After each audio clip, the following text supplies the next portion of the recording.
Madam, coming to the straight point, okay, ఈ లేఖ పైన మీ ఒపీనియన్ ఏంటి? ఈ లేఖ ఒరిజినలా లేకపోతే ఫేకా? 100% ఒరిజినల్ అండి. 100% ఒరిజినల్. లేక బయటికి ఎట్లా వచ్చింది అంటుంది కవిత, కానీ మరి ఎవరు రిలీజ్ చేశారు అనేది అటు బీఆర్ఎస్ పార్టీ చెప్పట్లేదు, ఇటు కవిత చెప్పట్లేదు.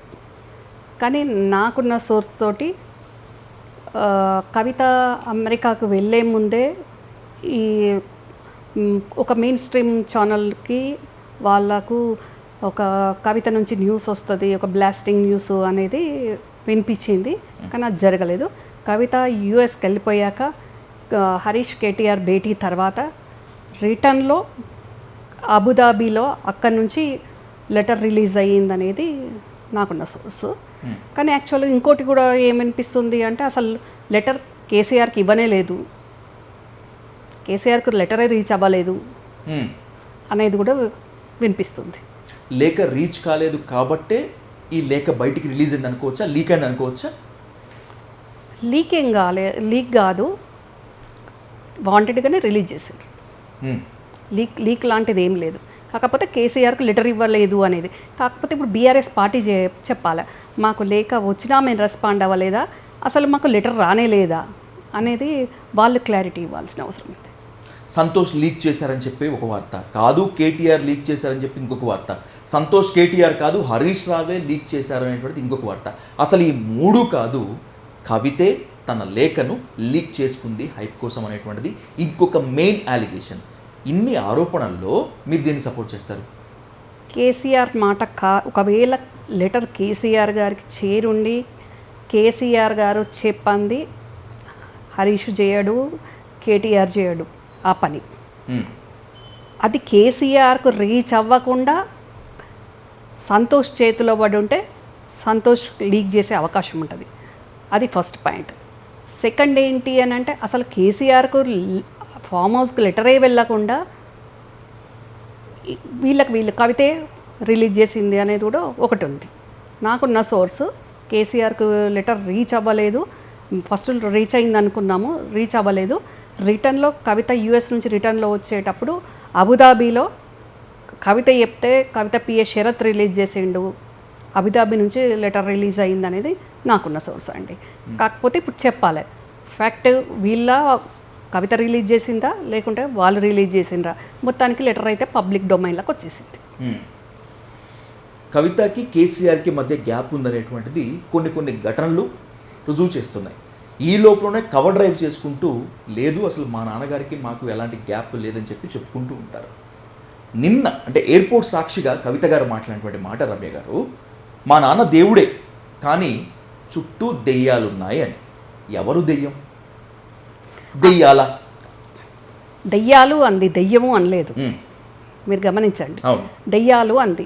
మా నాన్న దేవుడు అని ఎట్లా కరెక్ట్గా చెప్పావో అట్లాగే కరెక్ట్ అని నేను అనట్లేదు, కవిత చెప్పింది కదా మా నాన్న దేవుడు చుట్టూన్న వాళ్ళు దయ్యాలు అని.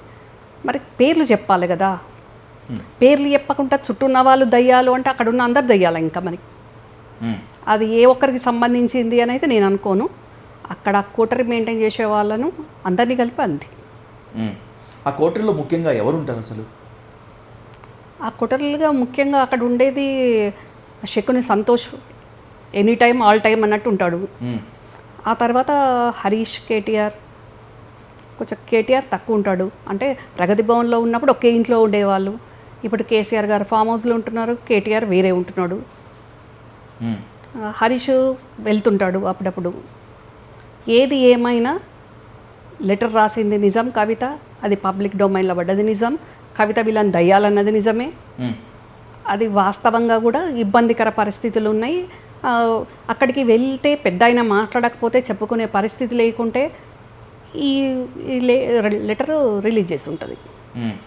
అంటే తనకు జరుగుతున్న ఇబ్బంది అంటే అక్కడ మాట్లాడే పరిస్థితి లేదు, పట్టించుకునే వాళ్ళు లేరు, పబ్లిక్ తెలియాలని నా బాధ అనుకొని లెటర్ రిలీజ్ చేసిందేమో. కేసీఆర్ కుటుంబంలో విభేదాలు ఉన్నాయని చెప్పి మీడియా కూడా కూస్తుంది. ఇక డిజిటల్ మీడియా గురించి అయితే మనం కొత్తగా చెప్పుకోవాల్సిన పని లేదు రమ్య గారు. నిజంగా కేసీఆర్ ఫ్యామిలీలో విభేదాలు ఉన్నాయా? ఒకవేళ గనక ఉంటే కవిత కేటీఆర్ కొట్టుకోవాల్సిన పరిస్థితి కనుక ఉంటే దేనికోసం? పవరా లేకపోతే ప్రాపర్టీసా? ఫస్ట్దేనండి, పవరే. అందరికీ పవరే కావాలి. పెద్ద ఆయన ఒక్క ఉంటే సరిపోతుంది అని ఏ ఒక్కరు అనుకోరు. అందరూ ఎప్పుడైతే పెద్ద ఆయన ముఖ్యమంత్రి అవుతాడో అని వీళ్ళు ఎవరూ అనుకోలేదు. కేసీఆర్ గారు ముఖ్యమంత్రి అవుతారు అని ఎవరూ అనుకోలేదు. వీళ్ళు కుటుంబ సభ్యులు అయ్యిండ్రు కాబట్టి ఆ పవర్ ఎంజాయ్ చేసి వీళ్ళు ప్రతి ఒక్కరికి ముఖ్యమంత్రి కావాలనే ఉంది అక్కడ ఉన్న అందరికి కూడా. పెద్ద ఆయన ఒక్క ఆయన ఉంటే సరిపోతుంది, ఆయన నీడల మనం ఉందాము అనే ఆ సొయ్యి ఎవరికి లేదు. అందరికీ మాకు ముఖ్యమంత్రి కావాలి. ఎందుకంటే 10 ఏళ్ళు పవర్ ఎంజాయ్ చేసినారు, పైసలు సంపాదించుకున్నారు, ప్రజల బాధ లేదు, ప్రజల గోసద లేదు. ఎంతసేపు ఆరాటం పోరాటం, పైసలు సంపాదించుకోవాలని ఆరాటం, పదవి పోరాటం. అది ఈ పరిస్థితికి దారితీసింది ఈరోజు. కేసీఆర్ లాంటి ఐకాన్ ఉండగా బీఆర్ఎస్లో హరీష్ రావు కానీ, కేటీఆర్ కానీ, కవిత కానీ ఈయన నీడ విడిచిపెట్టి పోరు అనేటువంటిది చాలామంది ఇచ్చే కాంక్రీట్ స్టేట్మెంట్. నో, రాబోయే రోజుల్లో స్ప్లిట్ గ్యారంటీ. కేసీఆర్ ఉండగానే ఎవరికి వాళ్ళు వేరుకుంపటి పెడతారు, అందరికన్నా ముందుగా కవిత వేరుకుంపటి పెట్టడం ఖాయమని చాలామంది పెద్దలు, మీడియా జర్నలిస్టులు చెప్తూ ఉన్నారు. మీరు చెప్పండి రమ్య గారు, మీకు ఆ నమ్మకం ఉందా? కవిత బయటకు వచ్చే ఛాన్స్ ఉందా? ఉందండి, డెఫినెట్గా. ఎందుకంటే కవితకు ముఖ్యమంత్రి అవ్వాలనేది కొంచెం ఉండే, కానీ శకుని సంతోషే కవితను మెంటల్గా బాగా ప్రిపేర్ చేసిండు.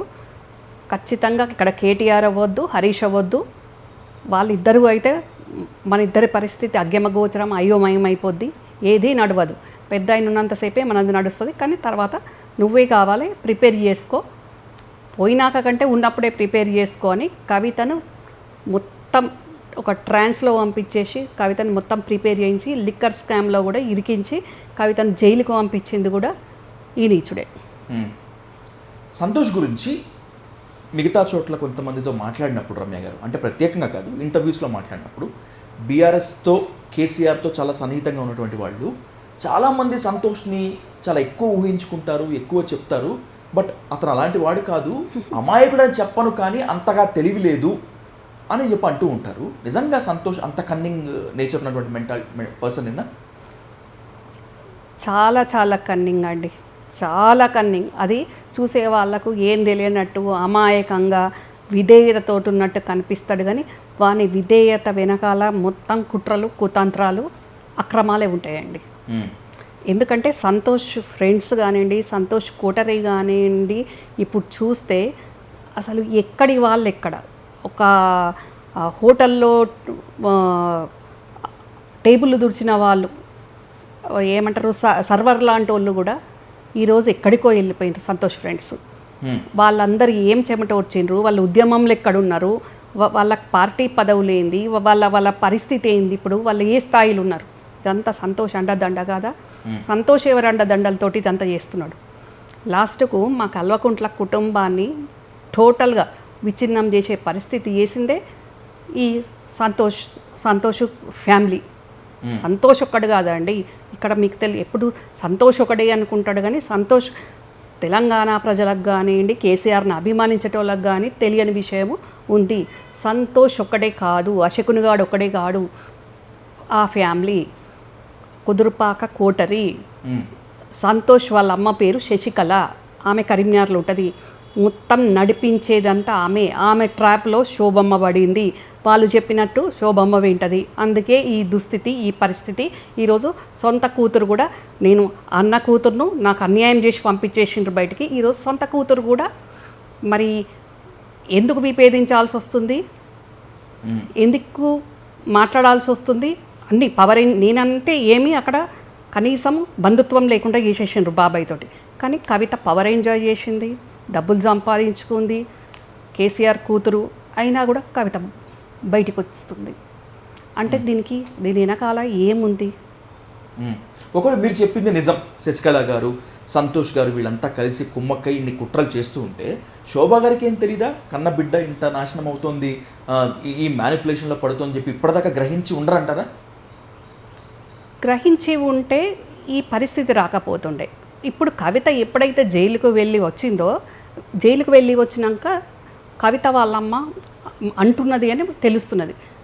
అసలు బీజేపీ వాళ్ళు పిలిచినప్పుడు కవితను బీజేపీ నా బిడ్డను బీజేపీ వాళ్ళు కూడా పిలిచిండ్రు అని ఫామ్ హౌస్ ఫైల్స్లో ఒక సందర్భంలో కేసీఆర్ గారు అన్నారు. ఓకే. శోభమ్మ అన్నదంట బీజేపీ వాళ్ళు పిలిచినప్పుడు పోయినా బాగుండు, ఈ ఈ జైలు జీవితం ఉండకపోతుండే, ఎవరి రాజకీయం వాళ్ళది ఎవరి పార్టీ వాళ్ళది అందంట. అంటే ఇంకా దాని అర్థం ఏంటి? అవును. ఇప్పుడు మీడియాలో సంతోష్ గురించి ఇంత పెద్ద ఎత్తున చర్చ నడుస్తూ ఉంటుంది. మీరు ముఖ్యంగా శకుని అనే పిలుస్తారు సంతోష్ని. మిగతా వాళ్ళకు కూడా అంటే ఏ మీడియా రాసినా కూడా సంతోష్కి ఎగనెస్ట్గానే స్టోరీలు రాస్తూ ఉంటుంది. ఇంత ఓపెన్ టాక్ నడుస్తున్నప్పుడు కూడా కేసీఆర్ గారు కానీ లేకపోతే కేసీఆర్ గారి భార్య శోభ గారు కానీ ఎప్పుడు సంతోష్ గురించి ప్రస్తావన వచ్చి ఉండదా రమ్య గారు? అక్కడ ప్రస్తావన వచ్చేటట్టు కాదండి, వాడు అట్లా ఆ రకంగా మ్యానిపులేట్ చేస్తాడు. అక్కడ చాలా బయట జరిగేటి కేసీఆర్ గారికి తెలియదు. కేసీఆర్ గారికి తెలిసే విషయము వేరే రకంగా చేసి చెప్తారు వీళ్ళిద్దరు, శోభమ్మ శకునిగాడు అట్లా. సో అందుకని ఇక్కడ బయట గ్రౌండ్ రియాలిటీ ఏంటి, ఫ్యామిలీ రియాలిటీ ఏంటి అని కేసీఆర్కు తెలియవు యాక్చువల్గా. ఇప్పుడు చాలామంది బ్యూరోక్రాట్స్ కానివ్వండి, పార్టీలు ఉన్న ఎమ్మెల్యేలు ఎంపీలు గవర్నమెంట్ ఉన్నప్పుడు ఎందుకు రీచ్ అవ్వలేకపోయినరు, ఎందుకు గెలవలేకపోయినరు కేసీఆర్ను? కనీసం ఇప్పుడు కేసీఆర్ను గెలవలేకపోయినా శోభమ్మకైతే గెలవచ్చు కదా. అవును. ఎంపీలు ఎమ్మెల్యేలు మంత్రులు ఆమె చెప్పొచ్చు కదా, ఇంతమంది మంత్రులు ఎమ్మెల్యేలు మీ అపాయింట్మెంట్ కోసం వెయిట్ చేస్తున్నారు ఆమె చెప్పొచ్చు కదా. అక్కడ ఉండదు అట్లా. టోటల్ అంతా వీడే శకునిగాడే మేనేజ్ చేస్తాడు. ఈటల రాజేందర్ లాంటి ఆయన కూడా బయటకు వచ్చి చెప్పిండు కదా, మాది మినిస్టర్ ఉన్న మహమూద్ అలీ కూడా బయట వెయిట్ చేయాల్సిన పరిస్థితి వచ్చింది కదా. హోమ్ మినిస్టర్ అయి ఉండి కూడా డీజీపీకి అలౌ చేసిండు, హోమ్ మినిస్టర్ను ప్రగతి భవన్ గేటు ముందు ఉంచిండు. ఇదంతా ఎవరు చేస్తున్నారు? ఇదంతా నడిపించేది అంతా చేసేది శకునిగాడు. శోభమ్మ మొత్తం శశికళ ట్రాప్లో ఉంది, వాళ్ళ కనుసన్నల్లోనే మొత్తం నడుస్తుంది. ఒకవేళ కవిత వేరుకుంపటి పెడితే, కొత్త పార్టీ పెడితే ఆమె ఫ్యూచర్ ఏంటి? బీఆర్ఎస్కు జరిగే నష్టం ఏంటి? ఆమెకు కలిగేటువంటి లాభం ఏంటి? నాకు తెలిసి బీఆర్ఎస్కు నష్టం ఉంటుందని నేను అనుకోను. కాకపోతే కవితనే అంటారు కావచ్చు అందరు. అంటే కేసీఆర్తో ఉన్నటువంటి అసంతృప్తి, కేసీఆర్ మీద ఉన్నటువంటి కోపం, కేటీఆర్తో పడినటువంటి వాళ్ళు, హరీష్ రావు నాయకత్వాన్ని లేకపోతే ఈ ఓవర్కమింగ్ నేచర్ని ఒప్పుకోలేనటువంటి వాళ్ళు కవిత గారితో వెళ్ళే ఛాన్స్ ఉండదా? మోస్ట్లీ ఉండదండి. ఎందుకంటే పెద్ద మనిషి లైవ్లో ఉన్నంత వరకు కూడా అందరూ అక్కడ ఉంటేనే తెలంగాణ సమాజం ఏ రకంగా ఏమీ అనుకోదు. ఎందుకంటే ఇప్పుడు అపోజిషన్లో ప్రభుత్వంలో ఉన్నప్పుడు పెద్ద ఆయనతోటి ఉన్నారు, ప్రభుత్వంలో లేనప్పుడు ఆయనకు తోడు నీడ అండదండగా ఉండకుండా ఎందుకు బయటకు వచ్చిండ్రు అనుకుంటారు. మరి కవిత బయటకు వచ్చి ఇన్ని అంశాలు మాట్లాడింది అన్ని చెప్తున్నప్పుడు అక్కడ నుంచి ఏ ఒక్కరన్నా ఖండించాలి, నిజమైనా నిజం కాకపోయినా, తప్పైనా ఒప్పైనా. కానీ ఎవరు ఏం మాట్లాడట్లేదు. మరి కవిత సపరేట్ పోతే తన జాగృతి ఆర్గనైజేషన్ ఉంది కాబట్టి మరి బీసీ పాయింట్ ఒకటి వాడుతుంది కదా, ఆ కాజ్ తీసుకుంటుంది కాబట్టి మరి కవితకు మీలాంటి మీడియా వాళ్ళు కూడా ఏం సలహాలు ఇస్తుండ్రో ఏమో. మరి అక్కడ ఉండి ఈగో హట్ అయ్యి అక్కడ ఇబ్బంది పడుకుంటూ అక్కడ నా పొజిషన్ ఏంది డైలామాగల్లో ఉంది, ఎమ్మెల్సీ అయిపోబోతుంది, ఇక్కడ ఏమి ఇచ్చే పరిస్థితి కనిపించట్లేదు, సో ముందే సర్దుకోవడం బెటరు అని అనుకుందేమో నేను అనుకుంటున్నాను.